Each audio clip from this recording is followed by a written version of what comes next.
쌍방울의 대북 송금 의혹을 수사하고 있는 검찰이 구속된 이화영 전 경기도 평화부지사를 재소환했습니다. 이재명 민주당 대표와 연결고리를 찾는데 별다른 진전이 없는 가운데 검찰은 제3자 뇌물죄에 위증교사 혐의까지 더해 주 2회 조사한다는 방침입니다. 김태원 기자입니다. 검찰이 이화영 전 경기도 평화부지사를 10여일 만에 다시 구치소에서 불렀습니다. 지난 2019년 쌍방울이 북측에 보낸 800만 달러를 이화영 전 부지사가 요청한 제3자 뇌물로 보고 관련 내용을 추궁하기 위해서입니다. 이 전 부지사 측은 쌍방울이 대북 사업을 추진하기 위해 자체적으로 돈을 준 것이라면서 경기도와는 무관하다는 기존 입장을 고수했습니다. 대북 송금과 전혀 상관이 없다. 그리고 당시 경기도가 어떤 그 대북 송금을 대납을 받을 정도의 어떤 상황도 아니었었다.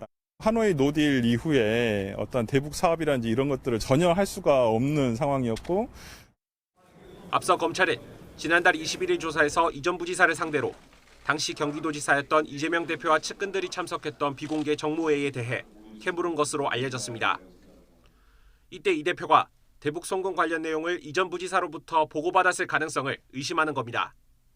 검찰은 이 대표가 대북 송금을 알고도 묵인했다면 이 전 부지사와 제3자 뇌물죄 공범관계가 성립할 수 있다고 보고 이 부분 규명에 수사력을 모으고 있습니다. 하지만 의혹의 열쇠를 쥔 김성태 전 쌍방울 회장이 지난 1월 귀국한 뒤 벌써 넉 달째 검찰 수사는 제자리 걸음입니다. 이 전 부지사가 혐의를 부인하며 입을 닫고 있는 상황에서 이 대표와의 연결고리를 좀처럼 확보하지 못하고 있는 겁니다.